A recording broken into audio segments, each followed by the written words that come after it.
tidak lama lagi pemilihan presiden Indonesia, akan ada salah seorang capres Indonesia nanti yang mengalami stroke, ya, tidak bisa berjalan lagi. Itu aja.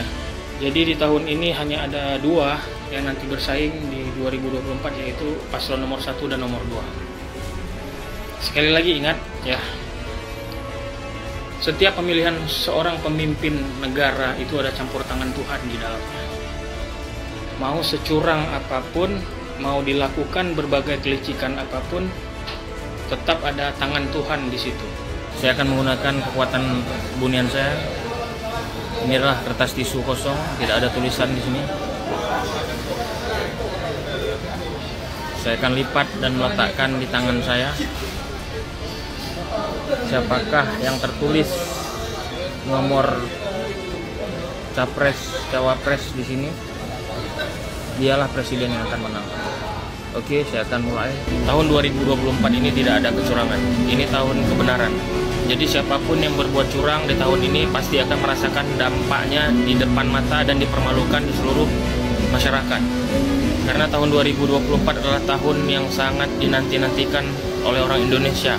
Jadi siapapun yang menjadi presiden di tahun 2024 ini adalah murni dari suara rakyat Indonesia. Jadi nggak sepada puyengin dinasti-dinasti, semua juga pada dinasti yang pada apa namanya berkuasa di Indonesia tuh dinasti semua, dinasti, kagak ada yang nggak dinasti. Cek aja sendiri netizen. Lagian yang milih capres sama cawapres menang atau enggaknya kan rakyat. Kecuali kalian waktu kampanye bagi-bagi duit. Tapi tetap aja sekarang masyarakat Indonesia pinter. Mau lu bagi duit banyak juga, kalau apa hati nuraninya milih, misal ya contoh Pak Prabowo, ya pasti Pak Prabowo mau lu kasih berapa juga tuh orang-orang lagi kampanye. Tetap aja yang diambil duitnya doang. Yang dipilih mah tetap sesuai hati nurani. Sebagai rakyat Indonesia ini melihat debat yang berbobot ya. Pertama memang kita itu kan 3 capres itu kan memang putra-putra Indonesia terbaik. Udah pasti debatnya juga asik. Mudah-mudahan apa yang didebatin nanti setelah dia jadi presiden, dia jalanin itu program-program yang disampaikan pada debat itu. Mudah-mudahan insya Allah. Demokrasi itu kan kalau zaman dulu suara laki-laki saja yang diperhitungkan pada zaman Yunani Athena itu. Sekarang sudah ada suara perempuan. Tapi suara perempuan itu sekarang udah ada kuota 30%. Tapi dalam realisasinya 30% itu belum tentu menang. Ya, akhirnya kursi di DPR yang 500 lebih itu lebih didominasi oleh suara laki-laki. Semua calon presiden kita itu semuanya oke. Kenapa? Karena kan HAM kan banyak tuh kan yang kemarin-kemarin hak asasi manusia yang belum terjawab. Jadi tolong dijawab. Iya kan, tiga-tiganya berkualitas. Makin bingung deh pilih siapa.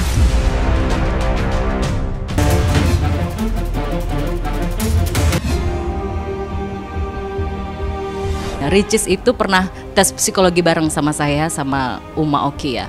Ricis itu cerdas di otak kiri ya. Ini saya pakai data ya, saya bukan penerawang, bukan apa. Ricis itu memiliki kecerdasan di otak dominan kiri. Dia itu orangnya cerdas secara logika. Kalau dia disakiti, kalau dia dizolimi atau dia diperlakukan tidak adil, dia tidak akan ragu-ragu untuk meninggalkan. Itu karakternya Ricis. Ricis itu bukan tipikal orang yang suka curhat dan menunjukkan kesedihannya di depan banyak orang, ya. Dia itu mandiri, dia itu menghadapi semuanya sendiri kalau bisa, itu prinsipnya dia. Dia sosok yang sangat bertanggung jawab terhadap apapun. Lihat aja sama anak aja dia tanggung jawabnya, Masya Allah ya, secara finansial, perhatian, ya, melebihi laki-laki lah kalau saya melihat. Dan dia tuh suka keadilan, membagi waktu pengasuhan aja. Anak ya, sama Rian aja dia adil kan. Dia itu sangat menyukai keadilan. Nah, kalau seandainya dia tidak diperlakukan dengan adil, dia akan tegas dan akan pergi meninggalkan. Dia nggak akan ragu-ragu. Dia bukan orang yang abu-abu.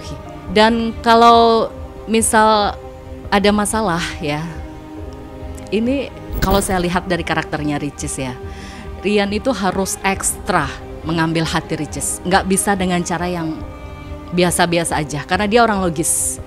Kalau orang otak perasaan seperti aku dengan Uma, itu mungkin bisa ya memahami, empati, itu masih kita nggak tegaan orangnya. Kalau Ricis tuh orang sistematis ya, mesin tuh gimana sih?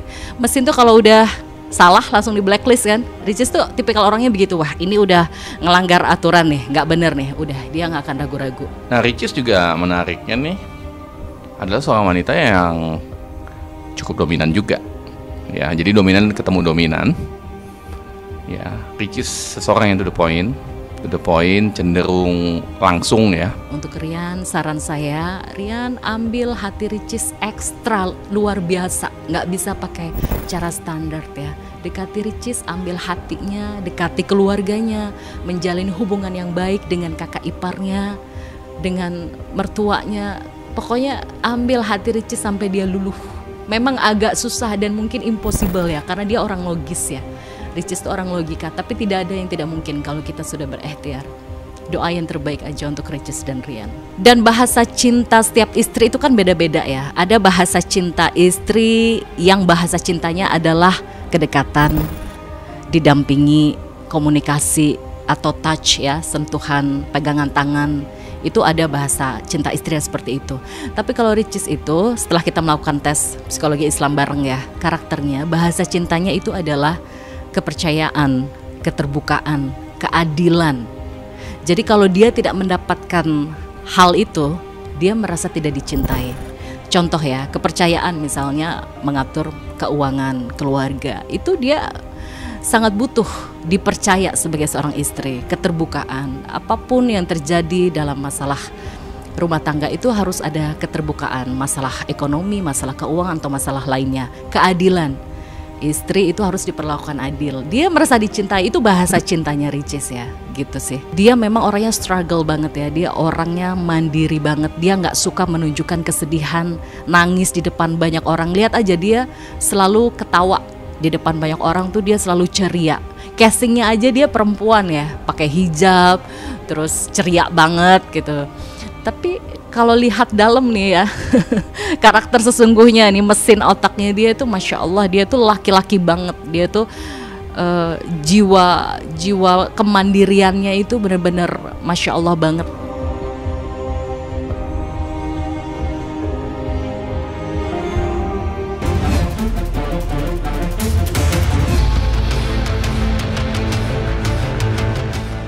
Tindak pidana pencucian uang yang dilakukan oleh dilakukan oleh saudara Raffi Ahmad. Iya, aku sedih aja kalau diberitain kayak begitu-begitu. Kalian nggak lihat aku kerja ini 20 tahun lebih, bener-bener dari bawah. Dan kalau kalian juga lihat yang kita lakuin ini bener-bener pekerjaan kita ini di dunia entertain, dan juga kita ada digital juga. Kayak tadi kita live shopping, bener-bener support UMKM, support produk lokal. Jadi kalau ada berita-berita yang seperti itu, yang pasti jelas saya katakan tidak benar adanya. Jadi jangan percaya dengan hal-hal yang seperti itu.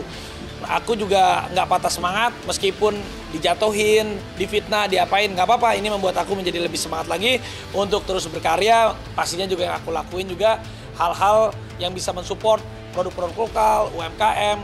Yang pasti juga aku pengen kasih semangat juga buat teman-teman dalam keadaan apapun.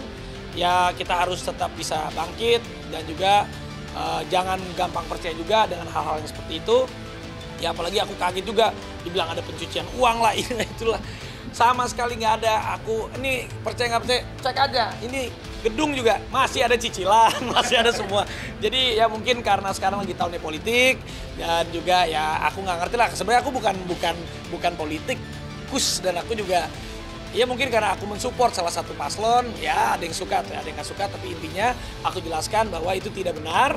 Dan Rans aku sendiri mulai berkarir dari umur 13 tahun sampai sekarang, alhamdulillah aku kerja keras pagi, siang, sore, malam. Jadi jangan percaya dengan hal yang seperti itu. Dan kita lihat aja nanti kalau memang ya tadi sih aku sebenarnya dari dulu nggak pernah mau jawab hal-hal kayak gini, tapi kalau ini karena sepertinya fitnahnya keterlaluan sekali. Ya mudah-mudahan orang yang memberikan narasi-narasi seperti ini ya tolonglah jangan memberikan narasi yang menyudutkan, apalagi yang membuat merugikan. Tapi saya percaya kok Allah juga tidak tidur, pasti apapun itu yang benar pasti akan diberikan jalan yang terbalik oleh Allah Subhanahu wa taala. Tolong kasih tahu ya ke semuanya bahwa itu tidak benar. Makasih. Siapa bilang dia orang kaya lama? Baru aliran uang pertamanya bisa kami sebut inisialnya dari W kok. Nah, W ini baru keluar penjara kok.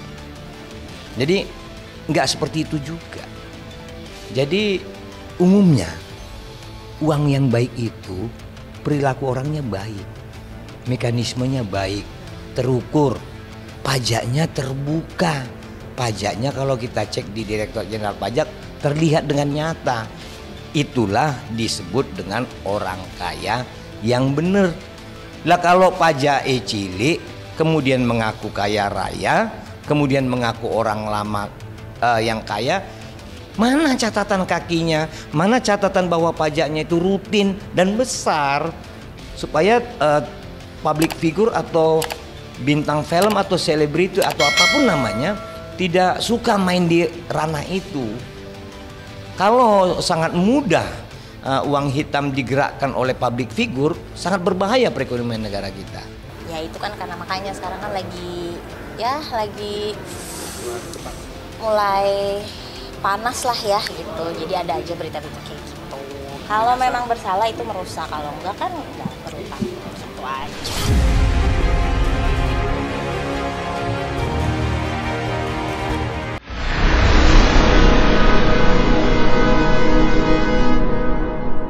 Jadi jangan lupa untuk subscribe Cumi Cumi. Ditekan ya tombol lonceng merahnya.